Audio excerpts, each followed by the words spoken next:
தொடுதிரை மடிக்கணினி இணையம் வாயிலாக போட்டித் தேர்வுக்கு ஆயத்தமாக இருக்கின்ற அன்பான போட்டித் தேர்வு அலுவலர்களே, டிஎன்பிசி நடத்துகின்ற இந்திய அளவிலே அதிகமான தேர்வாளர்களை கொண்ட மிகவும் பிரபலமான ஒரு தேர்வு தான் டிஎன்பிசி குரூப் 4, அதாவது ஒருங்கிணைந்த குடிமை பணி தேர்வு 4.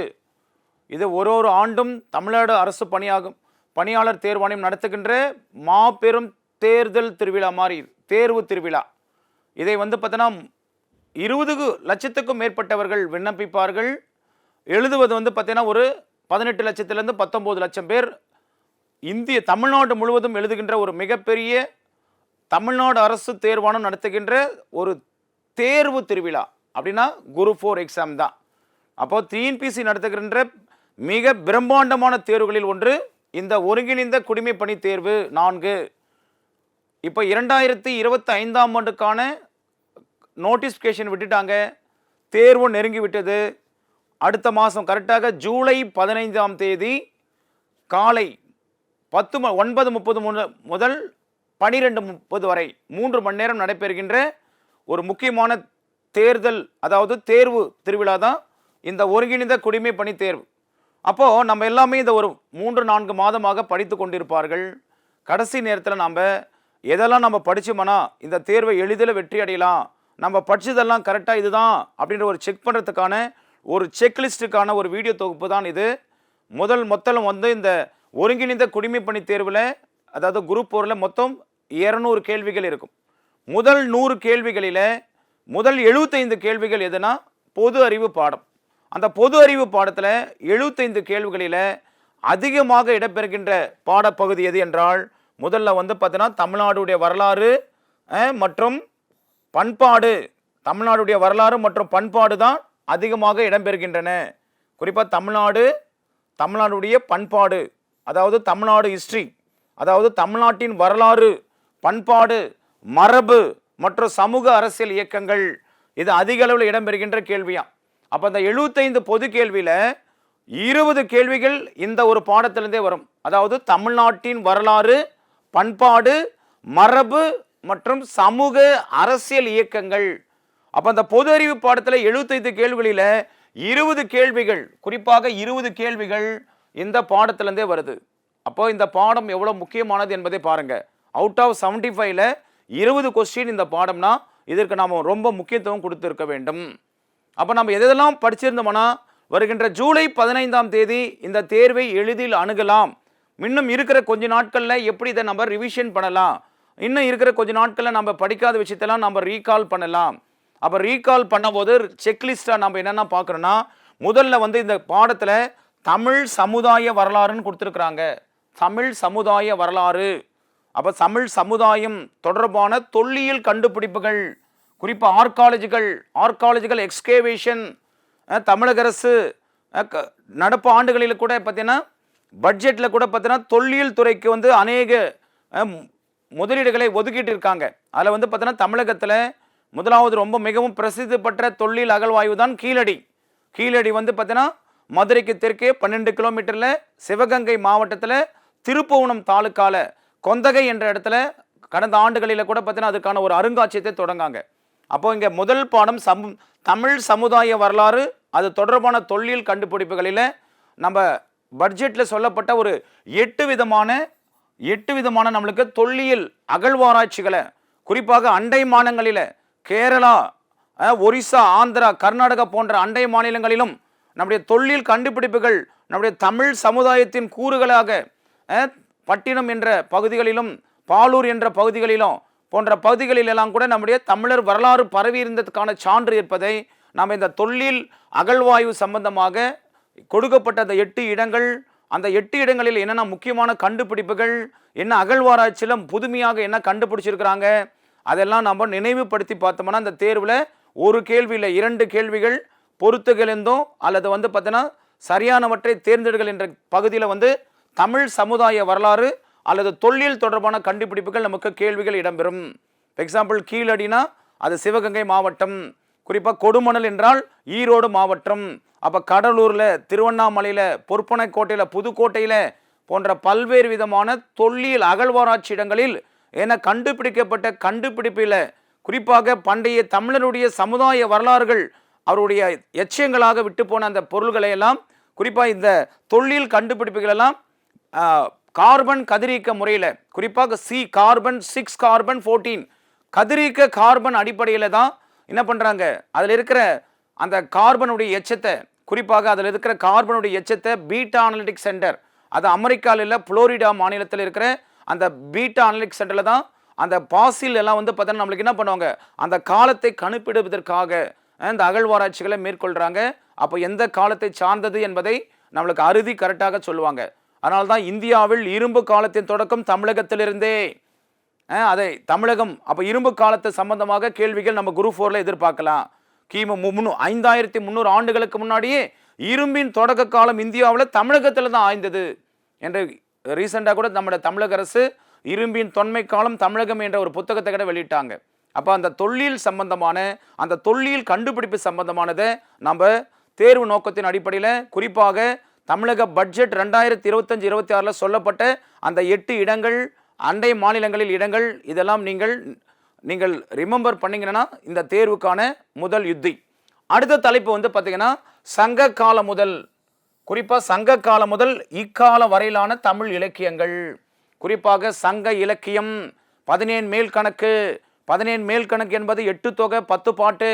அப்போ 8 தொகை 10 பாட்டு நூல், அந்த நூலின் ஆசிரியர்கள், அந்த 18 நூல்களினுடைய சிறப்பு என்ன, அந்த 18 நூல்களுக்கு வழங்கப்பெறும் வேறு பெயர்கள் என்ன, அந்த 18 நூல்களினுடைய மேற்கோள் எல்லாம் பார்த்தீங்கன்னா சங்க காலத்தை நம்ம பார்க்கலாம். அப்போ சங்க காலத்தில் 17 மேல் கணக்கு. 17 மேல் கணக்குனா 18 மேல் என்றால் பெரிய, கணக்கு என்றால் நூல். அதை தொடர்ந்து வந்து 17 கீழ் கணக்கு நூல்கள். அப்போ சங்கம் அறிவிய இலக்கியங்கள், குறிப்பாக 17 கீழ் கணக்கு என்பது அறநூல்கள், நீதி நூல்கள் என்று அழைப்பாங்க. அப்போ அந்த நூல்களுடைய நூல் ஆசிரியர், அதனுடைய மேற்கோள்கள், அதனுடைய சிறப்புகள், அதனுடைய ஆசிரியருடைய நூல் குறிப்பு, அப்புறம் நூலினுடைய தன்மை, நூலில் இடம்பெற்றுள்ள முக்கியமான வரிகள் எல்லாம் பார்த்தோம்னா சங்க, அதாவது 17 கீழ்கணக்கு நூல்கள். அப்போ 17 மேல் கணக்கில் 18 நூல், கீழ்கணக்கில் ஒரு 18 நூல். அதில் எத்தனை நூல்கள் அறநூல்கள், அதில் எத்தனை நூல்கள் அகநூல்கள், எத்தனை நூல்கள் புறநூல்கள், அகமா புறமா என்ன, அதில் திருக்குறள் வந்து எந்த இடம் பெற்றிருக்கு, திருக்குறளுடைய நூல் அமைப்பு. இப்போ எக்ஸாம்பிள் திருக்குறளுடைய நூல் அமைப்பு எடுத்துக்கிட்டோன்னா திருக்குறள் 133 அதிகாரம், 1330 குறட்பாட்கள், 9 இயல்கள், 3 முப்பால்களால் ஆனது.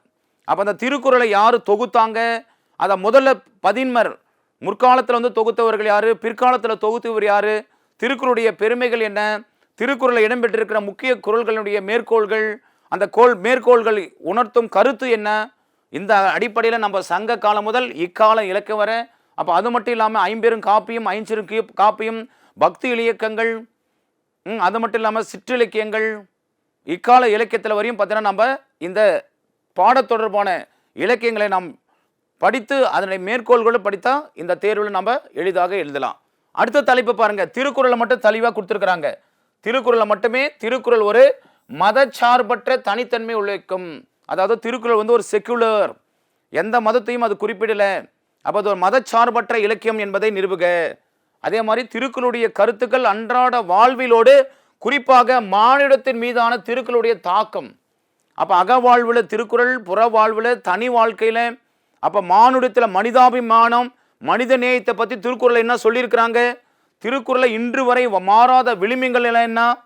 அப்போ அந்த திருக்குறள் சமூகத்தை பற்றியும் அரசியலை பற்றியும், குறிப்பாக வந்து பார்த்தீங்கன்னா திருக்குறளை இடம்பெற்றிருக்க தத்துவங்களை பற்றியெல்லாம் நம்ம படிக்கணும். அப்போ இது ஒரு 2 தலைப்புகளாக, முதல் 2 தலைப்புகளாக பிரிக்கணும். முதல்ல வந்து தமிழ் சமுதாய வரலாறு, அதை தொடர்ந்து வந்து நாம் சங்க காலம் முதல் இக்கால வரையுள்ள இலக்கியங்கள். 3வது பகுதி வந்து திருக்குறள் தொடர்பான செய்திகள். 4வது தான் நம்மளுக்கு என்ன கேட்குறாங்க, மெயினாக வந்து பார்த்தோன்னா விடுதலை போராட்டத்தை ஆரம்பிக்கிறாங்க. விடுதலை போராட்டத்தில் தமிழ்நாட்டின் பங்கு, the freedom movement of Indian national மூமெண்ட்டில் தமிழ்நாட்டுடைய கான்ட்ரிபியூஷன் என்ன.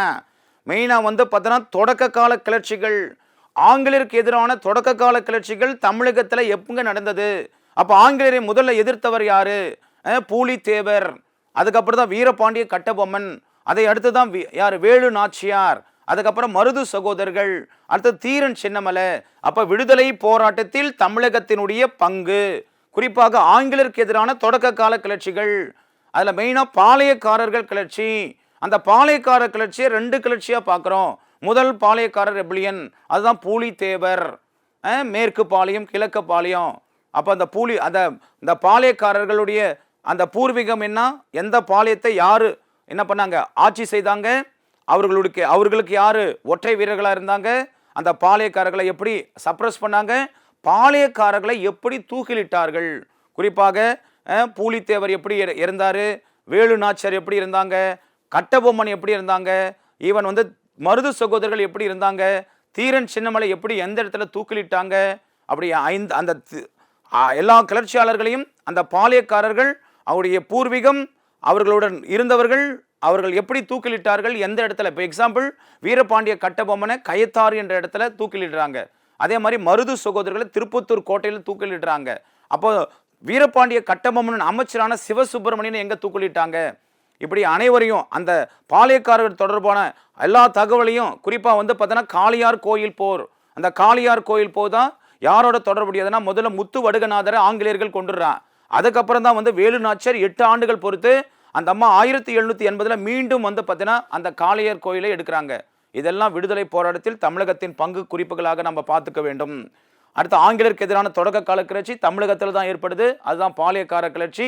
2வது பாளையக்கார கிளர்ச்சி அது வந்து பார்த்தீங்கன்னா மருது சகோதரர்களாக திருச்சி பிரகடனம் 1801 தொடர்புடையது. அதுக்கடுத்து நம்ம பார்க்க வேண்டியது விடுதலை போராட்டத்தில் பெண்களின் பங்கு. அந்த பெண்கள் வந்து பார்த்தீங்கன்னா முக்கியமான பெண்கள் எல்லாம் விடுதலை போராட்டத்தில் எப்படிலாம் கலந்துக்கிட்டாங்க. குறிப்பாக அதில் முதலாவது தான் வேலு நாச்சியார் பார்த்தோம், ராணி மங்கம்மா, ஈவன் வந்து பார்த்தீங்கன்னா ராணி மங்கம்மா, தெல்லையாடி வள்ளியம்மை, கடலூர் அஞ்சலி அம்மாள், அம்புஜித்தம்மாள், ஈவன் ருக்குமணி லட்சுமிபதி, மூவலூர் ராமமிர்தம் அம்மையார், டாக்டர் முத்துலட்சுமி, தர்மம்மாள் போன்ற எண்ணற்ற பெண் தலைவர்களுடைய பங்களிப்பை நம்ம பார்க்கணும். அவர்கள் எந்தெந்த போராட்டத்தில் கலந்துக்கிட்டாங்க. எக்ஸாம்பிள், ருக்குமணி லட்சுமிபதி என்ற உப்பு சத்தியாகிரக போராட்டத்தில் கலந்துக்கிட்டு உப்பு சத்தியாகிரகத்தை மீறிய முதல் பெண்மணி, அதற்காக வரியை கட்டி சிறை தண்டனை பெறுறாங்க. அந்த ருக்குமணி லட்சுமிபதி தான் பிற்காலத்தில் ராஜாஜியுடைய அமைச்சரவையில் துணை சபாநாயகராக பதவி வைக்கிறாங்க. அதே மாதிரி தேவதாசி ஒழிப்பு சட்டத்திற்கு தன் முழு வாழ்க்கையை ஈடுபட்டவங்க தான் முத்துலட்சுமி. அந்த தேவதாசி ஒழிப்பு சட்டத்துக்கு காரணமாக, அந்த சட்டம் இயற்றுவதற்கு காரணமாக இருக்கிறாங்க. அதே மாதிரி பெண்களுக்கு வயதொந்தோர் வாக்குரிமை கொடுக்குறாங்க. அதில் வந்து பார்த்தீங்கன்னா முதலாக சட்டமன்றத்தை அலங்கரித்த பெண்மணி யாருன்னா டாக்டர் முத்துலட்சுமி. தமிழ்நாட்டில் முதல் மருத்துவர், ஆண்கள் படித்த கல்லூரியில் பெண் படித்த முதல் பெண்மணி அவங்க தான். மகாராஜா கல்லூரியில் குறிப்பாக வந்து எக்மோர் அதில் கண் மருத்துவமனையுடைய இயக்குனராக இருந்திருக்கிறாங்க இல்லையா. இந்த மாதிரியெல்லாம் அவங்களுடைய கான்ட்ரிபியூஷன். தர்மம்மாள் இலவு வாரத்தோட தொடர்புடையவங்க, அவங்க சித்த மருத்துவமனையை சார்ந்தவங்க. அவங்க பேரில் தான் 1989 தமிழக அரசு சமூக நலத்திட்டங்களுக்கெல்லாம் பேர் வைக்கிறாங்க. மூவலூர் ராமமிர்தம் அம்மையார் மேலே, முத்துலட்சுமி, தர்மம்மா மேலெல்லாம். அப்போ அந்த தமிழகத்தின் விடுதலை போராட்டத்தில் பெண்களின் பங்களிப்பை நாம் அனைத்து பெண்களுடைய கான்ட்ரிபியூஷன் எந்த போராட்டத்தில் அவங்க பங்கேற்றாங்க, யாரோடலாம் தொடர்புக்குறாங்கன்னு எல்லாம் பார்க்கணும். அடுத்து வந்து பார்த்தீங்கன்னா சீர்திருத்த இயக்கங்கள் மற்றும் தமிழ்நாட்டின் பல்வேறு சீர்திருத்த இயக்கங்கள். குறிப்பாக தமிழ்நாட்டில் ஏற்பட்ட சீர்திருத்த இயக்கங்கள் வாயிலாக சமரச சுத்த சன்மார்க்க சங்கம், ஈவன் வந்து வைகுண்ட சாமியுடைய ஐயா வழிகள், இது மட்டும் இல்லாமல் பகுத்தறிவாதம், குறிப்பாக தமிழகத்தில் ஏற்பட்ட எல்லா விதமான சீர்திருத்த இயக்கங்கள் எப்படி வந்து மற்றும் மாற்றங்கள்லாம் தமிழகத்தில் உருவாச்சு.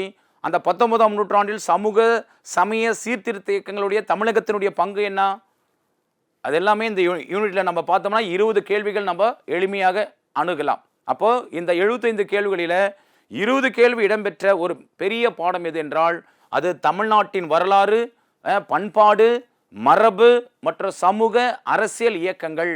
குறிப்பாக தமிழ்நாட்டில் அரசியல் இயக்கங்களில் நீதி கட்சி, அந்த நீதி கட்சி 1917, குறிப்பாக 1916-17 அதனுடைய பெயர் சவுத் இந்தியன் லிபரேஷன் ஃபெடரேஷன், அதுதான் நீதி கட்சியாக வருது. இந்த நீதி கட்சி தமிழகத்தில் 1920 முதல் 1937 வரை ஆட்சி செய்கிறாங்க. அப்போ நீதி கட்சி செல்வாக்கு எழுந்தபோது தான் பெரியார் வந்து நீதி கட்சியின் தலைவராக, குறிப்பாக பெல்காம் சிறையில் அடைக்கப்பட்ட போது பெரியார் என்ன பண்ணுறாரு, நீதி கட்சியின் தலைவராக வரார்.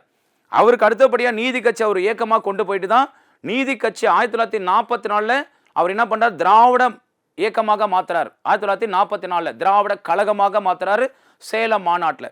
அதுக்கப்புறம் திராவிட கழகம் அதுலேருந்து பேரறிஞர் அண்ணா வந்து பிரிஞ்சு 1947 போயிட்டு அவர் செப்டம்பர் 17, 1949 திராவிட முன்னேற்ற கழகம் என்ற என்ற ஒரு அரசியல் இயக்கத்தை ஆரம்பிக்கிறார்.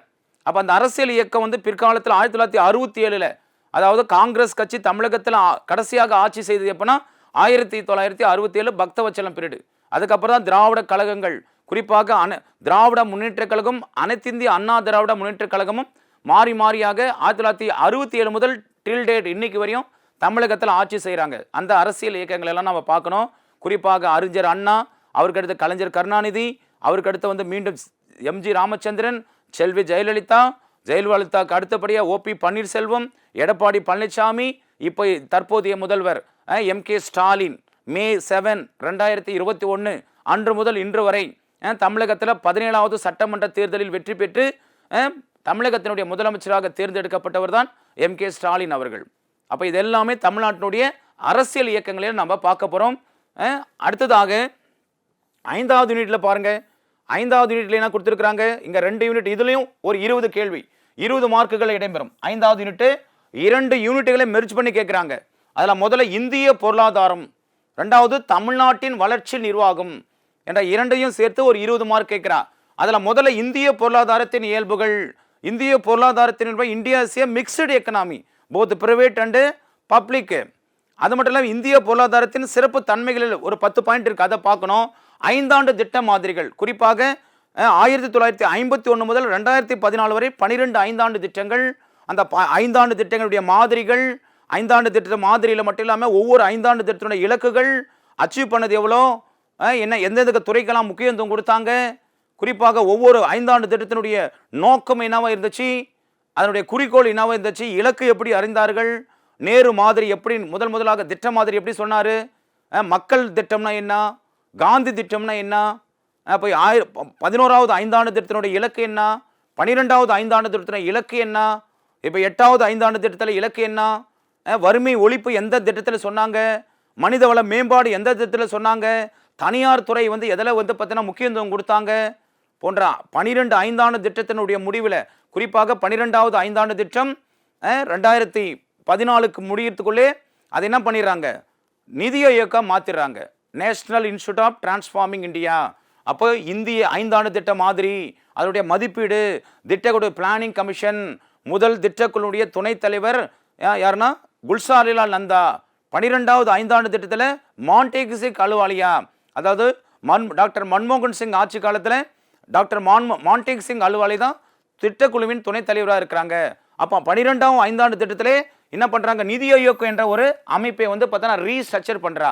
அப்போ நிதி ஆயோக்னா நேஷனல் இன்ஸ்டியூட் டிரான்ஸ்ஃபார்மிங் இந்தியா. அப்போ அது மட்டும் இல்லாமல் வருவாய், நம்முடைய இந்தியாவுடைய வருவாய் ஆதாரங்கள், ரிசோர்ஸ் எப்படியெல்லாம் வருது, ரிசர்வ் பேங்குடைய பணி என்ன, ஆர்பிஐ எப்போ உருவாக்குனாங்க, ஆர்பிஐ ஆக்ட் எந்த வருஷம், ஆர்பிஐ வந்து எப்போ நேஷனலைஸ் பண்ணாங்க, ஆர்பிஐ பணிகள் என்ன, பேங்கர்ஸ் பேங்க்னு ஏன் ஆர்பிஐ அழைக்கிறாங்க, பேங்க் ஆர்பிஐ வந்து பார்த்தீங்கன்னா ஏன் வந்து பார்த்தீங்கன்னா ஃபிசிக்கல் பாலிசிலையும் மானிட்டரி பாலிசிலையும் அவங்க முக்கியத்துவம் கொடுக்குறாங்க, ரெப்போ ரேட்னா என்ன, பேங்க் ரேட்னா என்ன, இதெல்லாம் நம்ம ஆர்பிஐ சம்பந்தமான எல்லா விதமான அணுகுமுறையை நம்ம பார்த்துக்கணும். அடுத்து வந்து ஃபைனான்ஸ் கமிஷன், நீதி ஆணையம், அதாவது ஆர்டிகல் 280 சொல்லப்பட்ட கான்ஸ்டிடியூஷனல் பாடி நிதி ஆணையம். இதுவரை 15 நிதி ஆணைகள் முடிந்து 16வது ஆணையம் பார்த்துருக்காங்க. அப்போ பார்த்தீங்கன்னா கடந்த குரூப் 1ல கூட பார்த்தீங்கன்னா சட்ட ஆணையங்களெல்லாம் கேள்வி கேட்டிருந்தாங்க. அப்போ நிதி ஆணை தொடர்பான ஆர்டிகல் 280.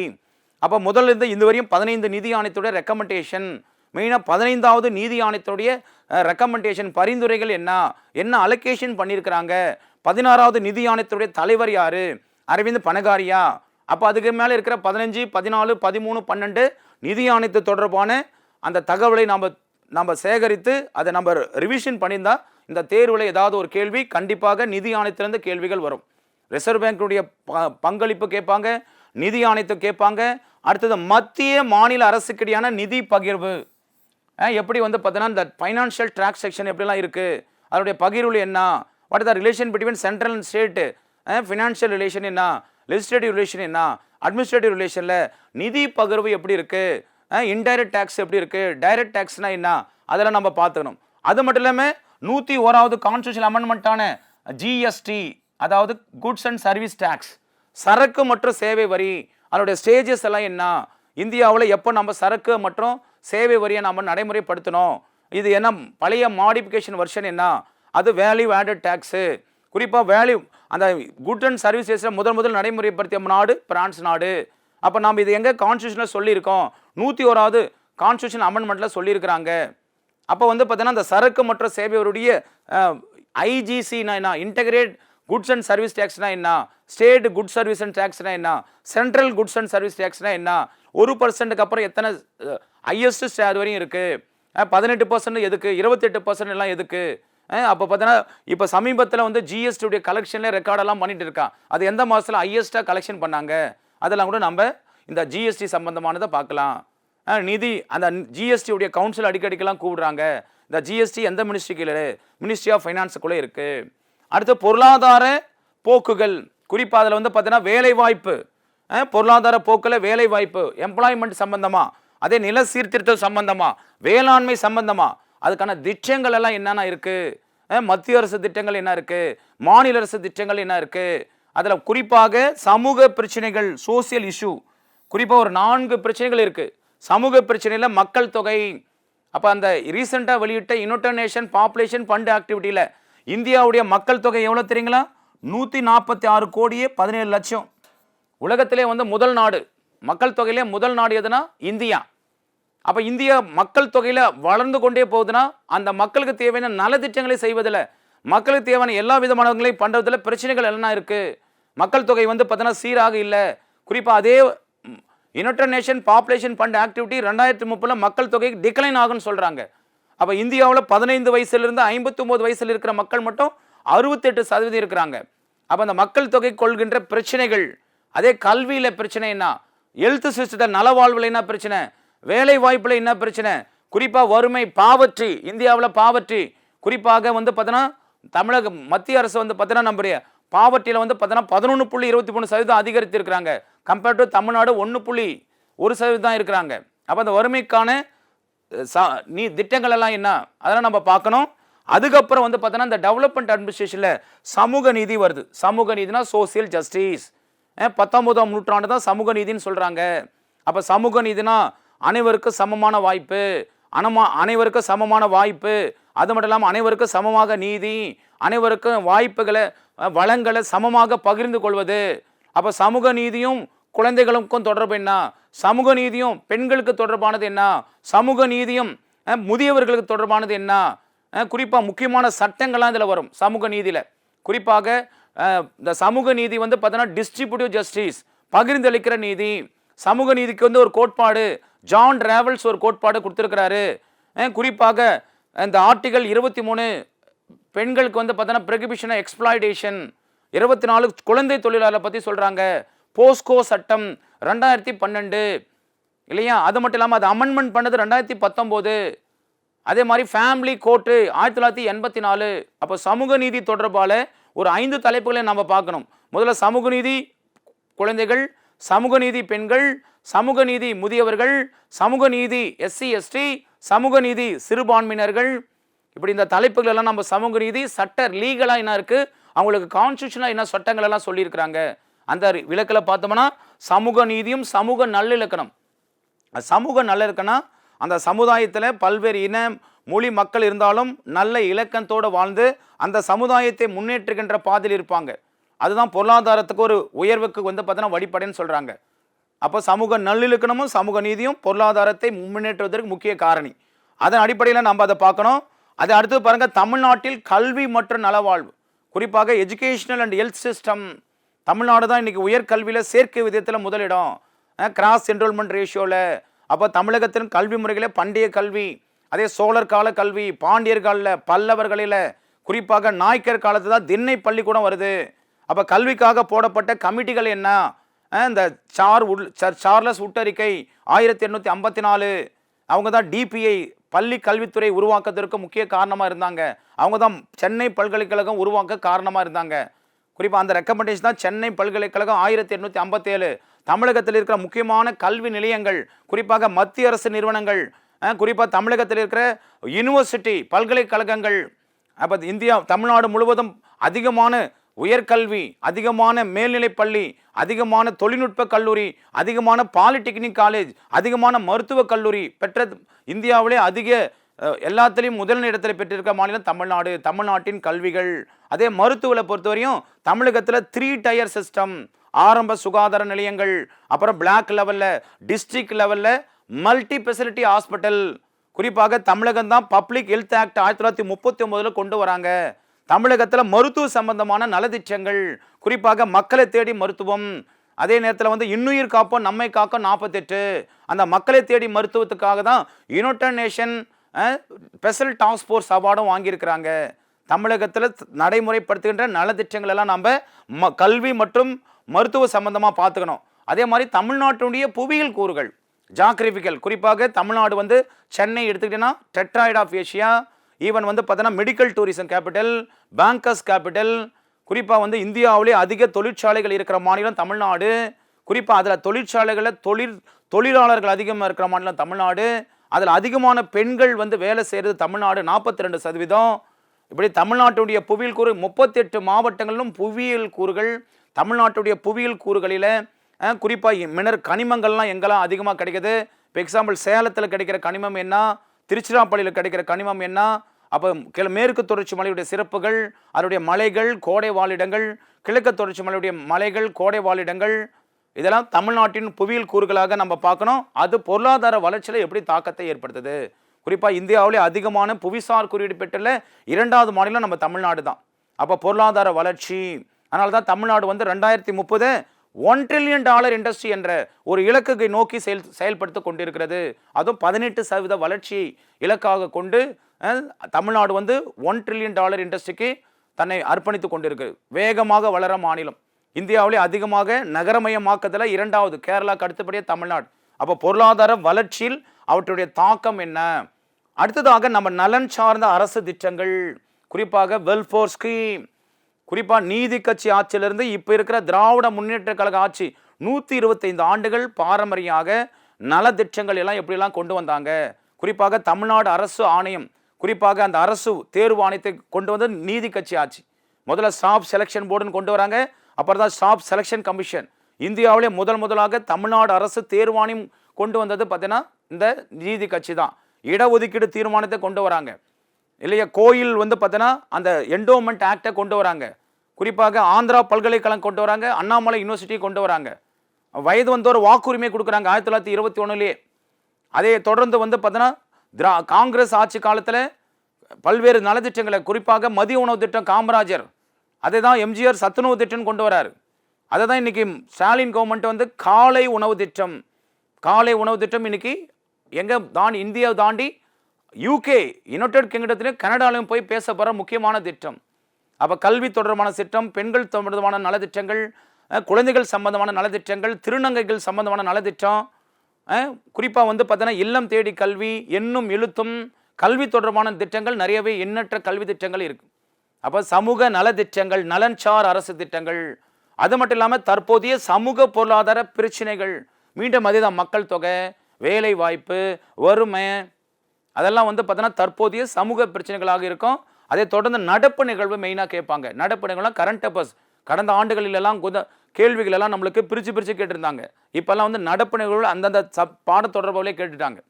அப்போ அவுட் ஆஃப் 75 கேள்விகளே முதல்ல நம்ம பார்த்தோம் தமிழ்நாடு மரபு வரலாறு எல்லாம். அதே 2வது இந்திய பொருளாதாரம் மற்றும் தமிழ்நாட்டின் வளர்ச்சி நிர்வாகத்தில் 20 கேள்விகள். குறிப்பாக இது பாலிசி பேஸ்டு அதிகமாக வரும். அப்போ மத்திய அரசாங்கத்துடைய திட்டம், மாநில அரசாங்கத்துடைய திட்டம், குறிப்பாக இந்த மகாத்மா காந்தி தேசிய ஊரக வேலைவாய்ப்பு திட்டத்தில் தமிழக அரசு வந்து ஒரு நாளைக்கு 336 ரூபாய் கொடுக்குறாங்க. ஒரு நாளுடைய டெய்லி வேஜஸ் எவ்வளோனா 336 ரூபாய். அது எதனுடைய அடிப்படைனா அவங்களுடைய நுகர்வு உற்பத்தியின் அடிப்படையில் கொடுக்குறாங்க. நுகர்வு அந்த கன்சியூமர் பிரைஸ் இண்டெக்ஸில் கொடுக்குறாங்க 336. இந்தியாவில் மகாத்மா காந்தி தேசிய ஊரக திட்டத்தில் மாற்றுத்திறனாளிகளையும் பணியில் அமர்த்திய மாநிலம் தமிழ்நாடு. திருநங்கையர்களுக்கு நலவாரியத்தை ஏற்படுத்திய மாநிலம் தமிழ்நாடு. அவங்களுக்கு தான் இப்போ கூட ரீசெண்டாக வந்து பார்த்தீங்கன்னா புதுமை பெண் திட்டம் திருநங்கைகளுக்கும் நடைமுறைப்படுத்துகிறாங்க. அப்போ கல்வி சம்பந்தமான நலத்திட்டங்கள், குறிப்பாக 6 முதல் 12ஆம் வகுப்பு வரை படித்த அரசு பள்ளியில் படித்த மாணவர்களுக்கு உயர்கல்வியில் படிக்கிறதுக்கு 1000 ரூபாய். அதே மாணவிகளுக்கு மட்டுமா, அது மாணவர்களுக்கும். பெண்கள் உரிமை தொகை, அதே மாதிரி பார்த்தீங்கன்னா வேலைவாய்ப்பு உறுதி திட்டம் போன்ற எண்ணற்ற திட்டங்களை தமிழக அரசு இந்த இந்த யூனிட் வாயிலாக நடைமுறைப்படுத்துகிறாங்க. இதோடைய தொடர்ச்சி நம்ம அடுத்த ஒரு வீடியோ தொகுப்பில் பார்ப்போம். தேங்க்யூ.